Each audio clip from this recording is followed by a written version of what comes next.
dominé. C'est d'abord que la prophétie d'Esaïe était en train de vigueur. Donc les ténèbres régnaient sur toute la terre. Pourquoi les ténèbres régnaient? Parce que l'homme était devenu faible à cause du péché. Le frère Moïse nous a dit ceci. Et le péché excite la colère des cieux. Quand Dieu est en colère, l'homme devient faible.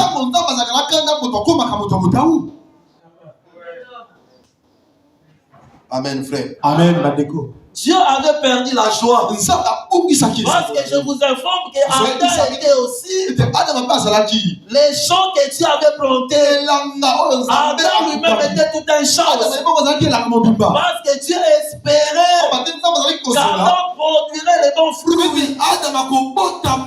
Écoutez, frère, tu n'as pas vu. Dieu compare aussi Israël à Adam. Donc Dieu a répété Adam par Israël. Je vous informe ce matin que Israël était le tableau par lequel Dieu nous a enseigné Adam. Tu ne peux jamais comprendre Adam. Si tu ne comprends pas Israël, écoutez, je voudrais te dire une chose, frère. Que dans toute la Bible, il n'y a que la chute et le développement d'Adam. Oui, Ecclésiaste chapitre 4 l'a dit. Deux Valmeka. S'il tombe, les relèves sont compagnons. L'homme Adam était le compagnon de l'autre.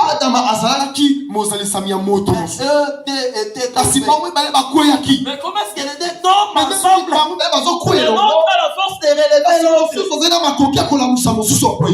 C'est ça le miracle de Jésus. La résurrection, c'est tout un miracle. Oui, c'est un miracle. Parce que comment est-ce que deux sont tombés? Mais l'autre a la capacité de relever l'autre. Vous savez que la résurrection, c'est tout un miracle. Parce que lorsque les Juifs vont demander à Jésus, qu'est-ce nous montre dans Jean chapitre 2? Qu'est-ce que tu nous montres ici? Parce que Jésus chassait les mondains dans les temples. Quel miracle veux-tu nous montrer? S'il leur parle d'un miracle. Un miracle qui a dépassé les attendements. Le Seigneur leur a dit, détruisez ces temples. Après 3 jours, je les révélerai. Donc le miracle qu'il désirait que Jésus-Christ parle. Le miracle qu'il désirait que Jésus leur montre, c'était de détruire les temples et que Jésus-Christ lui-même va les relever les 3e jours. Jésus-Christ est le seul qui était capable de donner sa vie et de reprendre lui-même. Mais il a dit à Pilate, j'ai le pouvoir de donner ma vie et de la reprendre. C'est Jésus qui a la capacité de le faire. Si la résurrection c'est tout un miracle, et que toi tu crois à cette résurrection, le miracle est possible dans ta vie. Donc toute la Bible c'est la chute et les relèvements. Adam était tombé et Christ était venu relever Adam qui était tombé. Je vous informe que tous les miracles que faisait Jésus ne parlaient que du relèvement d'Adam. Avec les nez parlait d'Adam. Le paralytique de Marc chapitre 2 parlait l'homme à la main sèche, Adam touché. Tous les miracles que faisait Jésus ne parlaient que d'Adam qui était tombé. C'est ça toute la Bible de Genèse dans l'Apocalypse. Vous ne croyez pas la ligne d'Apocalypse chapitre 20. Là-bas, on nous parle du règne millénaire. Le règne millénaire, c'est le relèvement d'Adam. Pourquoi Adam était mort à l'âge de 930 ans. Il a perdu 70 ans. Pour faire 1000 ans. C'est-à-dire Adam avait perdu le règne. Parce que le chiffre 70 dans la Bible parle aussi du règne. D'après Ésaïe chapitre 23 verset 15. Donc Adam avait perdu le règne. Si le Seigneur nous promet les règnes millénaires, c'est par rapport à Adam le premier. Dieu cherche à rendre à Adam les règnes qu'il avait perdus. C'est-à-dire de Genèse dans l'Apocalypse, c'est la chute et le relèvement. Que Dieu bénisse sa bonne âme. La joie de l'Éternel sera votre force. Avant que le Seigneur ne vienne, nous étions faibles parce que Dieu était en colère contre toute l'humanité. Mais pour que Dieu ait la joie, il faut un service. Écoutez ce que la vie dit. Parce que dans la Bible, l'arbre parle. L'arbre, c'est tout un homme dans la Bible. Dans l'apologie de Jotam, dans Juge chapitre 9, Jotam disait, il y avait des arbres qui étaient allés chercher un roi. Et ces arbres-là ont vu 3 arbres. La vigne, l'olivier et le figuier. Mais je ne prends que la vigne. Lorsque les arbres sont allés vers la vigne, ils ont demandé à la vigne, plane sur nous. Ils ont désiré que la vigne devienne leur roi. Écoutez la réponse de la vigne. Renoncerai-je à mon vin qui réjouit Dieu et les hommes pour aller planer sur les arbres? Donc la vigne a refusé la royauté parce que la vigne cherche que Dieu ait la joie. Dieu ne peut jamais être joyeux sans la vigne. Cette vigne qui a refusé la royauté, c'est Christ. Jésus-Christ était l'arbre de la vigne. Matthieu chapitre 26 verset 28. Lors de son repas, Jésus a pris la coupe du vin. Il a dit aux apôtres, prenez c'est mon sang. C'est-à-dire Jésus est l'arbre qui donne le vin. L'arbre de la vigne qui donne le vin, c'est Jésus. Et il a donné ce vin-là à la croix. Parce que c'est sur la croix que le Seigneur a répandu le vin. L'objectif de ce vin-là était que Dieu soit joyeux. Et aussi la joie se répand aussi parmi les hommes. Et pourquoi lorsque comme nous avons pris à l'œuvre de la croix, la joie est au partage au nom de Dieu. Parce que la vie n'avait dit, renoncerai-je à mon vin qui réjouit Dieu? Elle ne reste pas seulement réjouir Dieu au ciel. Le vin réjouit aussi les hommes. Si tu crois en Jésus crucifié, il y a la joie au nom de Jésus. La joie est dans l'obligation d'être ton partage.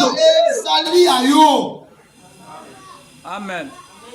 Comment est-ce que tu crois à cette œuvre? Mais tu manques la joie. La fois passée, nous avons lu cette écriture.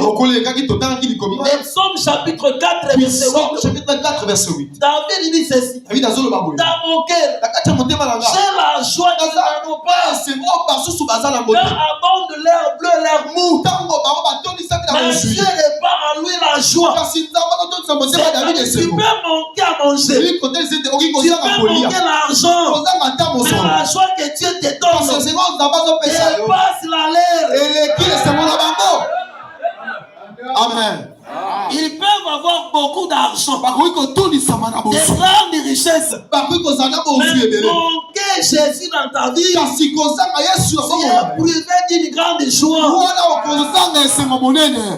Je voudrais t'informer ce matin, frère. Ces gens-là que tu as peur là, ces gens-là que tu as envie, et au contraire, tu as envie de toi. Peut-être tu ne le sais pas. C'est vrai qui t'a envie. Parce que tu es dans la paix. Et cet homme, comment est-ce que cette personne n'a rien? Il est dans la joie. Et d'autres personnes s'étonnent même ce que tu es. Tu vis comment? C'est la joie de l'éternité. Que Dieu vous bénisse abondamment. Nous aimerions que cette joie-là ne soit pas seulement spirituelle. Parce que Jésus-Christ avait dit que la joie doit être parfaite. C'est-à-dire la joie dans l'âme et la joie dans la chair. Et c'est cette même joie de l'éternel qui nous donne la force. C'est pourquoi je ne crois pas, frère, que le diable peut te dominer, que les sorciers peuvent te dominer. Pourquoi? Depuis la croix, Dieu a déjà bu le vin. Il lui a rendu joyeux. Comme Dieu est dans la joie, nous sommes forts. Confesse chaque jour. Et tel que je suis là, je suis le plus que vainqueur. Vous savez, les diables et les vainqueurs. Mais nous, les enfants de Dieu, nous sommes plus que vainqueurs. C'est-à-dire, tel que nous sommes là, nous sommes plus que les diables. Donc, les chefs des démons, les chefs des sorciers, les chefs des occultistes, les chefs des magiciens, nous sommes plus que lui. Parce que nous sommes plus que vainqueurs.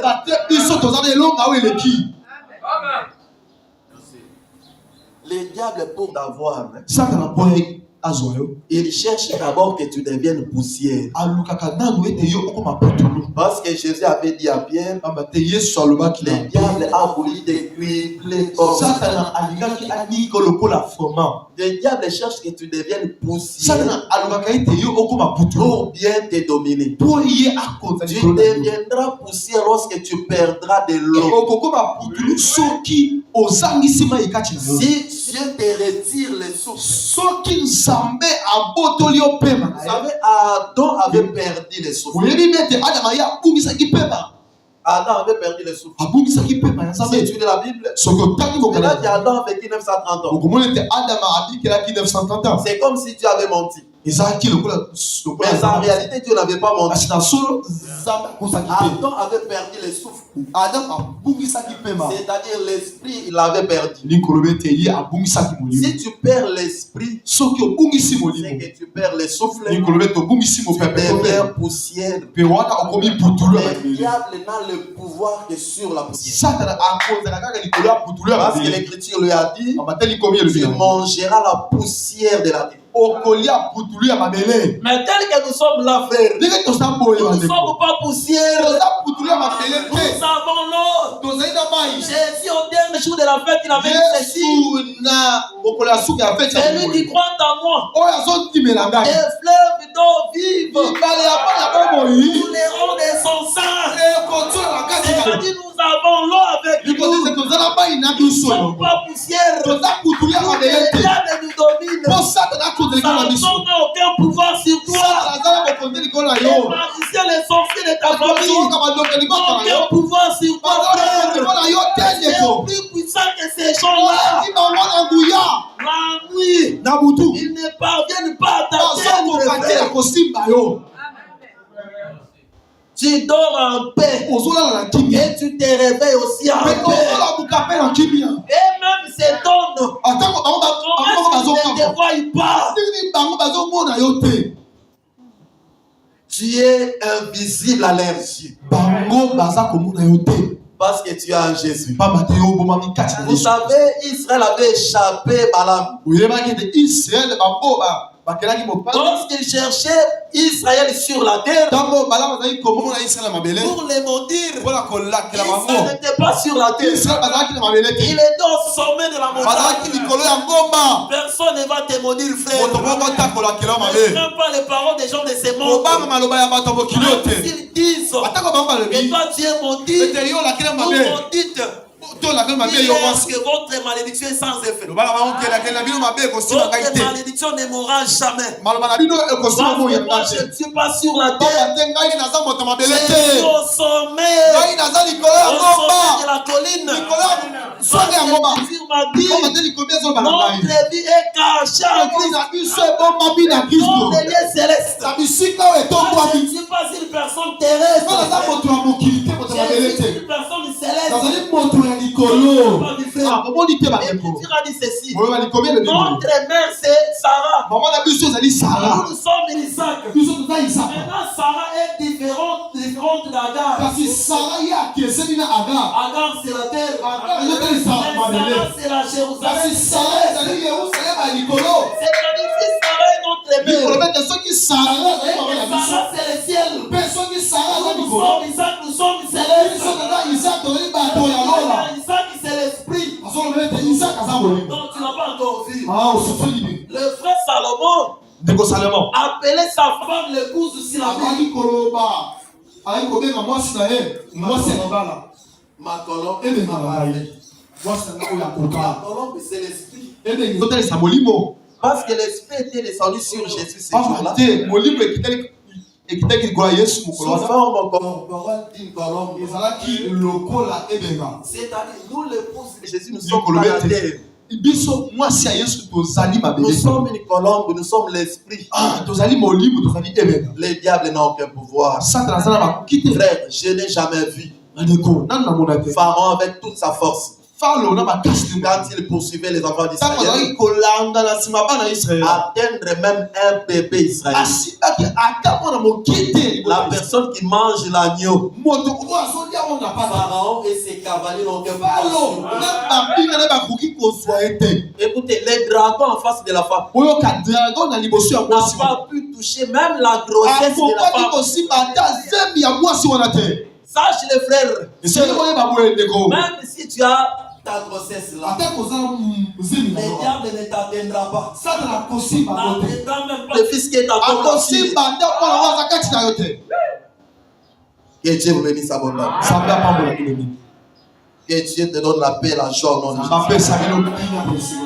Que cette semaine soit pour toi une semaine de transformation. Une semaine de changement pour toi. Que Dieu tourne la page de ta souffrance au nom de Jésus. Que Dieu te dépouille des vêtements qu'ils t'ont fait porter. Que Dieu enlève les jours qu'ils t'ont imposés au nom de Jésus. Tu es appelé à être libre. Parce que l'Écriture a dit, c'est pour la liberté que Christ nous a affranchis. Cette liberté n'est pas seulement spirituelle, même physiquement comme ça. Dieu te sépare des coutumes. Dieu te sépare des parties de ta famille. Dieu te sépare de ces jours-là au nom de Jésus. Seigneur, la tombe au nom de Jésus. La tombe au nom de Jésus.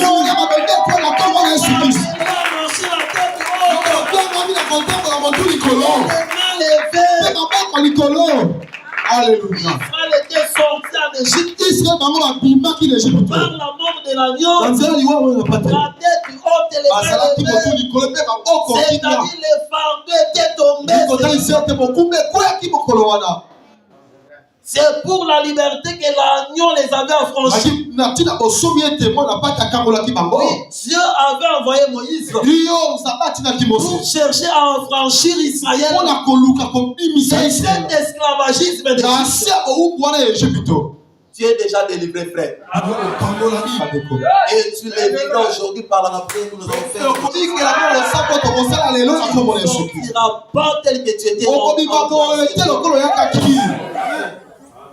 Parce que le Dieu que nous croyons, frère, n'est pas un mort. Notre Dieu est vivant. Notre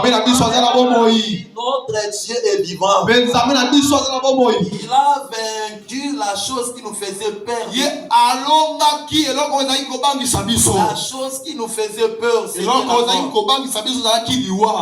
l'a vaincu à la croix. Ce qui reste n'a aucun pouvoir. Et Dieu vous bénisse sa bonne. Nous sommes dans Deutéronome chapitre 21. Où on nous parle de cette femme prise parmi les captives après que l'homme ait vaincu ses ennemis. L'Écriture dit, lorsque tu prendras cette femme, il faut que cette femme-là soit belle de figure. C'est ça la condition que Dieu a posée à cet homme. Tu ne peux pas prendre n'importe quelle femme. La caractéristique de la femme qu'il va prendre, c'est la beauté. Si tu n'es pas belle, cet homme-là ne te verra pas. Ses yeux sont fixés vers celle qui est belle. Et lorsqu'il verra la personne, la femme qui est belle, il va la prendre et l'amener à l'intérieur de sa maison. C'est ce que nous allons voir aujourd'hui par la grâce du Seigneur. Tu l'amèneras à l'intérieur de ta maison. Pour prendre cette femme comme épouse, cet homme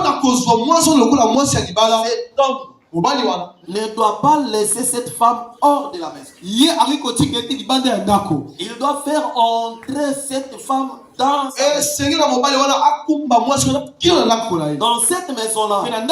Il y a un travail qui doit se faire pour qu'en réalité cette beauté-là soit parfaite. Écoutez, frère, nous sommes posés une question.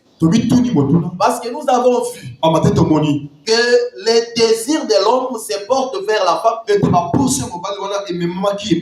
Lorsque l'homme voit la beauté. Parce que l'Écriture dans Deutéronome chapitre 21 dit d'abord, lorsque tu verras une femme belle de figure, et que tu auras le désir de la prendre. Donc le désir sera envers la femme à cause de la beauté. Si la beauté ne se manifeste pas, cet homme-là ne te désirera jamais. Il va te dégoûter. Dans le Cantique des Cantiques, chapitre 7, nous avons vu là-bas la Sulamite déclarer à que les désirs de l'homme se portent vers moi parce qu'elle est belle à cause de sa beauté. Oui, les salmistes aussi l'avaient confirmé parce que la Sulamite l'a dit en cachant quelque chose. Elle a simplement dit que les désirs du bien-aimé se portent vers moi. Maintenant, Psaume chapitre 45 verset 11 à 12. Là nous certifie Que le désir du roi se porte vers la femme à cause de la beauté. Mais ce que nous nous sommes demandé, c'est que comment est-ce que la femme est dehors? Mais elle a déjà une beauté qui attire les maris vers elle. Ce matin, je voudrais te dire une chose. Tu es sous la grâce de Dieu. Ne crains rien. Tu es sous la grâce de Dieu. Amen, frère. Amen. C'est qui certifie que tu es sous la grâce de Dieu. Parce que tu as cru à cet évangile. Philippiens chapitre 1er. Verset 29. Là, l'écriture dit ceci. Il ne nous a pas seulement fait grâce de gloire à lui, mais aussi de souffrir pour nous. C'est d'après cette écriture. Gloire, c'est une grâce. La personne qui n'a pas encore cru n'est pas sous la grâce. C'est la personne qui a cru qui est sous la grâce. Voilà pourquoi je te dis, tu es sous la grâce de Dieu. Comme tu es sous la grâce, tu as tout avec toi. Et Dieu bénisse sa bonne âme. Cette femme est belle, mais tout en étant dehors. La beauté explique la personne qui est agréable. Parce que dans Cantique chapitre 7, verset 7, l'écriture dit que tu es belle, que tu es agréable. Donc être belle, c'est être agréable. Je prends d'abord être agréable comme un sacrifice. Parce que selon Romains chapitre 12, du premier au deuxième verset, tu ne peux jamais être agréable si tu n'es pas un sacrifice. Je vous exhorte par les compassions de Dieu à offrir vos corps comme sacrifice saint, agréable. Frère, je vous dis, l'adoration n'est pas seulement être souple, et tu rends souple aussi la terre, et tu as aussi rendu souple tes paroles. Sans pareil, son apport, sans pareil. Jésus est la source de ma vie. Jésus, ce n'est pas seulement ça. Que Dieu vous bénisse à vous. L'adoration, c'est d'abord ta vie. Toi-même, tu dois devenir d'abord le culte pour Dieu. Oui, c'est ce que Paul a dit. Ce qui sera de votre part un culte raisonnable. C'est-à-dire la vie d'un enfant de Dieu. C'est déjà tout un culte. Et pourquoi si tu es déjà devenu culte, tu ne peux jamais manquer le culte solennel. Tu es déjà culte. Écoutez-moi, Paul a dit ceci. Et ces gens-là n'ont pas seulement donné ce que nous avons vu, leur libéralité, mais d'abord, ils se sont donnés eux-mêmes à Dieu. C'est-à-dire, pour que tu arrêtes tes offrandes physiques, tu dois toi-même devenir offrande. Un sacrifice à Dieu. Parce qu'adorer, Abraham s'est sacrifié. Genèse chapitre 22. Abraham dit à ses serviteurs, vous resterez ici. Moi et l'enfant, moi et le fils, nous irons là-bas pour adorer. Mais je me donne de cette adoration. Cette adoration, il n'est pas qu'avec son fils, mais avec le couteau, le feu et le bois. C'est quel genre d'adoration? Ils sont arrivés là-bas. frère a arrangé les bois sur l'autel. Il lit le fils. Et le met sur l'autel. Pour les sacrifier. C'est quelle adoration? C'est-à-dire adorer et sacrifier dans l'autel. Si tu deviens tout un sacrifice, tu es le lieu d'adoration de Dieu. Jésus-Christ avait dit à celui qui vaincra, moi et le Père, nous viendrons à lui. Dieu et le Fils mangeront à toi. Parce que tu es devenu un lien de Ah non, tu n'as pas encore vu. Écoutez, il y a un frère dans la Bible. Et le frère Jacob a béni. Ces frères-là s'appellent Issachar. Ces frères-là, lui, dans sa bénédiction, l'Écriture dit il cherche à porter le fardeau. Mais il ne porte pas le fardeau n'importe où. Il va d'abord chercher les lieux où si ce lieu-là est agréable, magnifique, il va maintenant courber son épaule.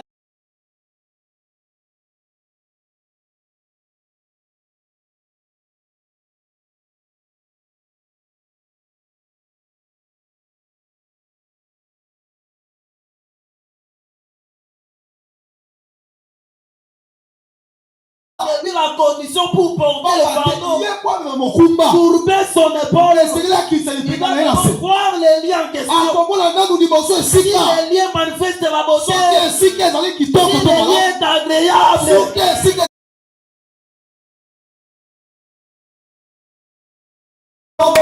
pardonnons rien. Là où arrive Noé, le fardeau tombe toujours. Parce que quand Noé naît, le père dit ceci: ses fils nous affranchira des fardeaux et des travaux pénibles. Et le véritable Noé entre dans ta vie au nom de Jésus. Il t'affranchit au nom de Jésus. Amen. Mais la beauté dont il est question ici, ce n'est pas d'abord être agréable comme sacrifice. Mais cette beauté, c'est être agréable. Il parle de la foi. Parce que Hébreux chapitre 11, verset 6. Là, l'Écriture a dit que sans la foi, il est impossible de lui être agréable. C'est-à-dire la personne qui a la foi, cette personne-là est belle. Mais ce qui nous étonne, la femme a la foi, mais tout en étant dehors. Quoi ça? Nous avions déjà la foi depuis l'éternité. Avant que tu reçoves cette parole, trouver d'abord la foi comme sémence en toi. Parce que la parole c'est outil de pluie. Lorsqu'elle vient, elle doit trouver la sémence en toi. Si tu ne crois pas cet évangile, c'est que Dieu depuis l'éternité n'avait pas s'aimer cette foi-là en toi. Ne peut croire à cette parole. Et celui qui est venu de l'éternité, c'est ce que Paul a dit. C'est lui qui sanctifie. Et ceux qui sont sanctifiés sont ici d'un seul qui sanctifie. C'est la parole. Jean chapitre 17 verset 17. Sanctifie-le par ta parole. Par ta parole la vérité. C'est-à-dire nous qui sommes sanctifiés et la parole, nous sommes sortis d'une même place. Si tu es sorti d'une même place que la parole, tu dois te conformer à la parole.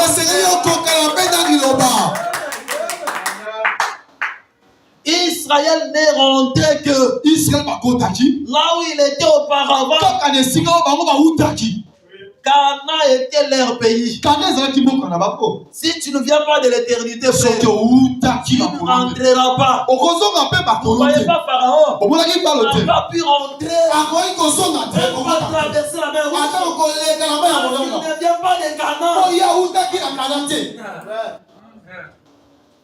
C'est pourquoi Moïse était assuré. Frère, si tu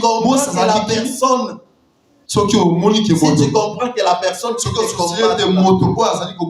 n'a pas le vrai Dieu que tu as, n'aie pas peur.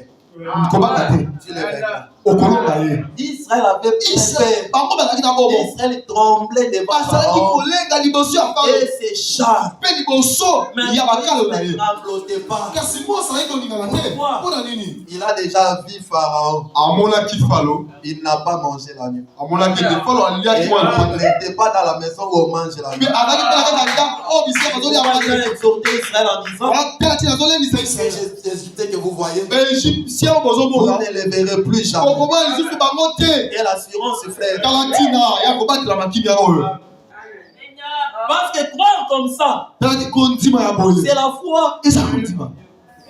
Parce que Hébreux chapitre 11 nous dit que c'est par la foi qu'ils mangèrent l'agneau. Parce que la foi s'est limitée en traversant la mer Rouge. La foi condimate soit qui tombe dans les tous les déserts d'Israël, on ne parle pas de la foi. Lisez très bien Hébreux chapitre 11. Vous verrez que les déserts, on ne parle pas de la foi. Moïse et Aaron, dans leur temps, il n'y avait pas la foi. Dieu a repris de parler la foi à Josué. C'est par la foi qu'ils traversèrent. Jéricho était tombé. Amen, frère. Amen. Que Dieu vous bénisse abondamment. C'est-à-dire la femme qu'on doit prendre. Il faut que cette femme manifeste la beauté. C'est-à-dire que cette femme est la foi qu'il a reçue depuis l'éternité. Et cette femme représente tout un peuple que Dieu a séparé du monde. Dieu ne peut jamais te faire entrer dans la maison s'il ne te sépare pas avec le monde. L'Écriture de dans chapitre 15, verset 13 à 18 a dit, Dieu a d'abord jeté les regards sur les nations pour choisir les millénaires. Un peuple qui doit porter son nom. Le peuple qui doit porter le nom de Dieu. Ce peuple-là, lorsque le Seigneur le prend, il doit le faire entrer dans la maison. Israël en Égypte était un peuple parmi les autres. Parce que Dieu représente aussi Égypte. Représente aussi l'Égypte. Comme étant les eaux. L'Égypte, c'est les eaux. Prenons une écriture. Nous prenons l'écriture d'Ésaïe chapitre 23. Le verset 3. Et le verset 10. Nous lisons au nom de Jésus-Christ. Ésaïe chapitre 23, verset 3. Ésaïe chapitre 23, verset 3. À travers les vastes eaux, le bleu du Nil, la moisson du fleuve, était pour elle un revenu. Elle était le marché des nations. Ici on dit le vase des eaux, le bleu du Nil, la moisson du fleuve. Prenons maintenant le verset 10e. Parcours librement ton pays pareil au Nil. Pareil au Nil. Fille de Tarsis. Plus de jours. Au verset 3e d'Ésaïe chapitre 23, on présente les Nil comme étant les eaux. Mais au verset 10e, le Nil est présenté comme étant un pays. kuna Nil est comme le kola mboka. C'est-à-dire le Nil qui est tout un pays. Nil o ezali représente aussi les eaux. Et quand ça rappelle la main. Nous prenons Jérémie chapitre 46. Nous dans Jérémie chapitre 46. Verset 7 jusqu'au verset 8. Verset 7, verset 8. Qui est celui qui s'avance comme les Nil? Nani azo poussa dans le kola Nil. Et dont les eaux sont agitées comme les torrents. Le kola ba main ezali ko ninga dans le kola ba torrent. C'est l'Égypte. Ezali Égypte. C'est-à-dire l'Égypte dans cette écriture. Il côté cette Égypte dans la carte. Elle est présentée comme étant le Nil. Ils ont tali sa Nil. Tel que ce fleuve que nous voyons, le fleuve Congo représente aussi le pays Congo. Donc lorsqu'on parle du fleuve Congo, le Congo c'est ce fleuve-là. Et même aussi dans la Bible, le fleuve représente aussi tout un pays. Donc lorsque Dieu était venu prendre Israël pour le délivrer, avant qu'Israël ne soit prise comme l'épouse de Dieu, Dieu l'a fait d'abord entrer dans la maison. Israël n'a pas mangé l'agneau en dehors de la maison. Il l'a mangé à l'intérieur de la maison. Dieu a séparé Israël des eaux. D'après Apôtre chapitre 17 verset 15. Les eaux représentent la foule. Le peuple et les nations. Si tu prends son enfant, il le sépare d'abord de la foule. C'est ce que Dieu fait. Il fait dans la maison où on mangeait l'agneau. C'est l'église que tu as pris. Parce que Israël dans l'ombre parle de l'église aujourd'hui. Dieu qui a jeté les regards sur les nations. C'est lui-même qui a jeté aussi les regards sur Israël. Si vous lisez Exode chapitre 3, verset 7 à 9, l'écriture a dit: j'ai vu la souffrance de mon peuple. Dieu avait vu Israël en Égypte. C'est pourquoi il est descendu, c'est-à-dire le prendre. Dieu dans Deutéronome chapitre 4, verset 34, il explique la délivrance d'Israël en Égypte. C'était la manière de le prendre. Mais avant que Dieu les amène dans sa maison véritable, il les a d'abord fait rentrer dans la maison où mange la pâte. Cette maison-là était séparée de la foule. Cette maison-là, c'est l'église aujourd'hui, séparée de la foule. Je vous informe. Et l'église est une maison. D'après 1 Timothée chapitre 3, verset 14 à 16. L'église est une maison. Pas n'importe quelle maison. Une maison hors la foule. Si vous lisez Marc chapitre 7, le verset 17, là-bas l'écriture dit: Dieu est Jésus-Christ a pris ses disciples et les a fait entrer dans la maison. Cette maison était hors la foule. Hors la foule représente les peuples et les nations. Les autres. Dans l'Apôtre chapitre 17, il y a une femme assise sur une bête, mais dans les eaux. Ça, c'est la fausse église. La fausse église est toujours dans la foule. Mais la vraie église, c'est la séparée de la foule. Mais ce peuple-là dans une maison. Ce peuple-là, c'est cette femme prise parmi les captifs. Et on le fait entrer dans cette maison-là.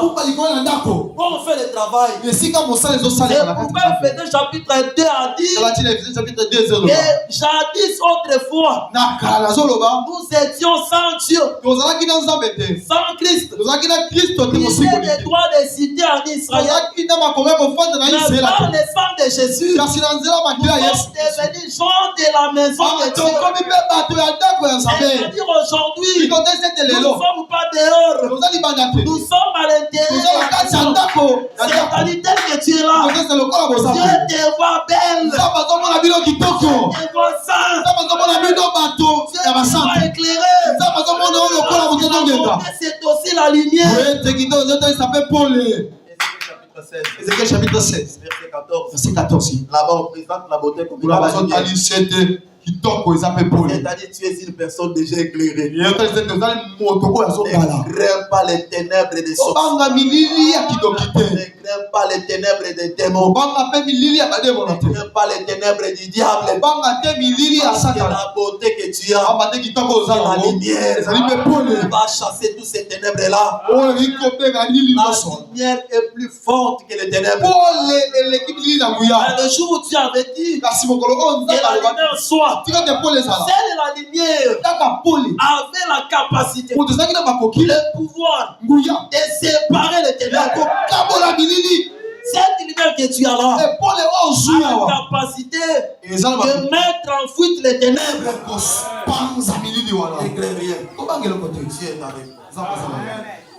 Amen, frère. Amen. Et tu es dans la maison. La maison, on mange la pâte. La mort ne domine pas. Vous savez que Rahab la prostituée, nous allons continuer la semaine. Rahab la prostituée, elle était mariée dans la famille royale. Est-ce que vous le savez? Rahab la prostituée. De Josué chapitre 2, Josué chapitre 6. Cette Rahab-là s'est mariée dans la famille royale. Pourquoi? Parce qu'elle était d'abord entrée dans la maison. Lorsque les deux espions sont venus, les deux espions ont dit à Rahab, si tu es en dehors de la maison, tu mourras. Tu vivras si tu es à l'intérieur. Et c'est dans la maison que Rahab a été prise dans la famille royale. C'est dans Matthieu chapitre 1 verset 5. Rahab s'est mariée dans la famille royale. La famille de Juda. C'est-à-dire, Dieu ne peut jamais te prendre si tu es hors la maison. Être dans la maison, c'est aussi être en Christ. Être dans la parole. Parce que Jésus a dit dans Jean chapitre 15 verset 5, si vous demeurez en moi et que mes paroles demeurent en vous, demeurer en Jésus. Jésus, c'est tout un temple. C'est toute une maison. Parce que dans Jean chapitre 2 verset 18 à 21, Jésus représente son corps au temple. Le temple, c'est la maison de Dieu. Nous sommes dans la maison aujourd'hui. Nous ne sommes pas les gens de dehors. Nous sommes à l'intérieur. Si l'évangile des sang passe, l'exterminateur passe, il ne frappera que dans des maisons où il n'y a pas l'agneau. Nous sommes dans la maison où on mange l'agneau. On a dit dans Corinthiens chapitre 5, Christ, notre Pâque, a été immolé. Dieu dans la maison, on mange la pâte. Tu sortiras de l'Égypte. Tu es victorieux. Dieu t'a déjà affranchi. Aujourd'hui même, tu rentreras libre. Tu rentreras en repos. Tu auras les solutions que tu cherchais depuis. Les solutions que tu cherchais depuis là. Aujourd'hui, tu le sauras. Parce que tu es dans la maison. Levez-vous, nous allons prier.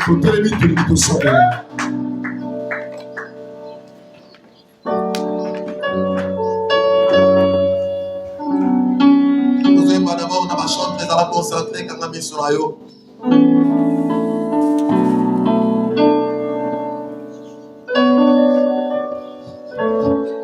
Nous allons concentrer bien les messieurs Gozali.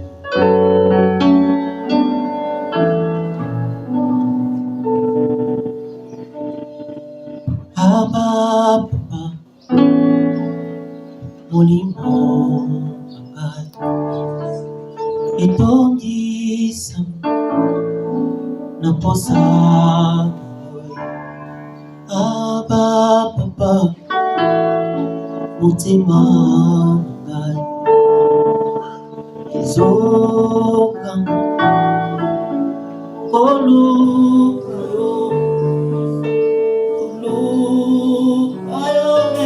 Merci le roi, merci.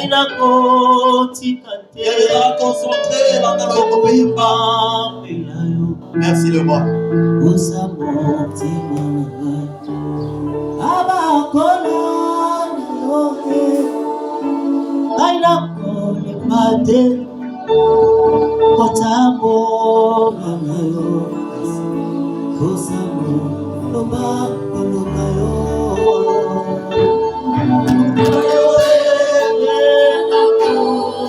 La petite terre mais elle pense à et ça pour la Merci le roi.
Yoka bien-aimé.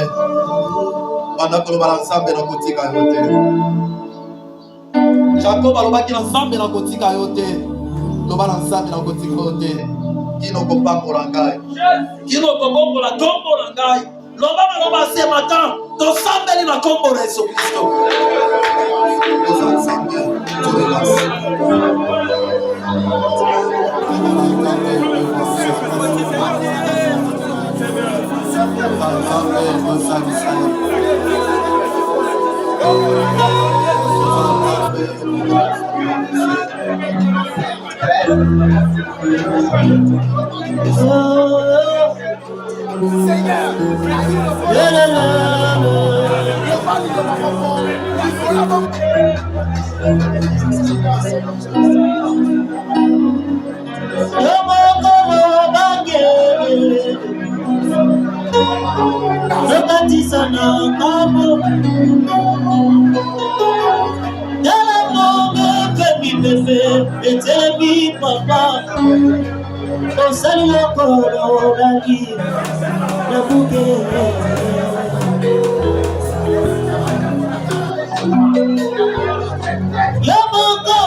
Yoka.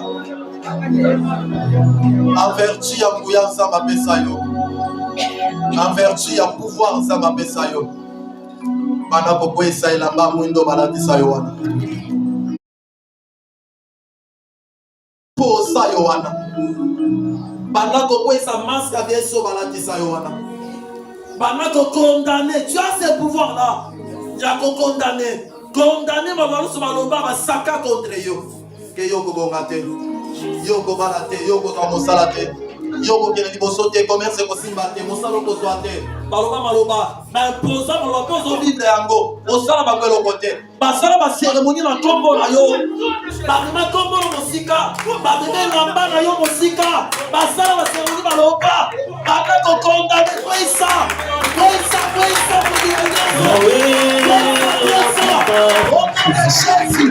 C'est mon âme, Lelo kaka tomona yango Okulisa komona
Lorsque Joseph était venu dans la ville de Rachel, elle avait déclaré que l'Éternel a enlevé mon opprobre.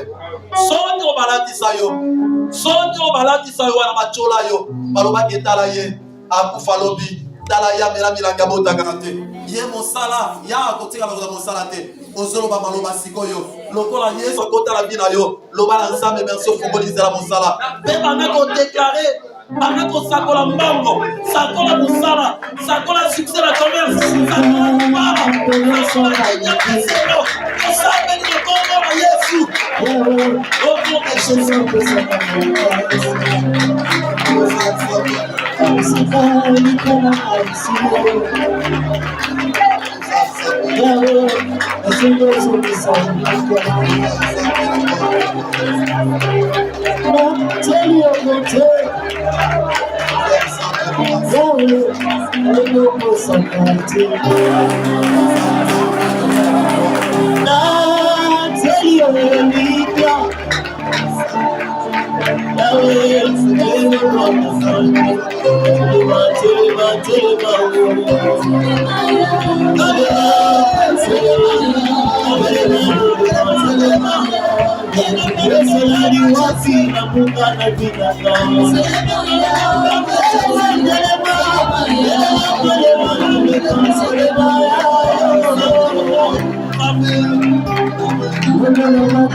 Bozonga la tête haute, les mains levées au nom de Jésus. Bozonga aussi la mine à combo de son Bozonga les sengo pe kimi na motema au nom de Jésus. Bozonga la solution côté par ensemble na combo de son. C'est menos ça c'est na départ pour le yo. C'est menos ça c'est na kimi pe sengo pona yo. Oh luka aussi na combo Yesu. Oh senga aussi na combo Yesu.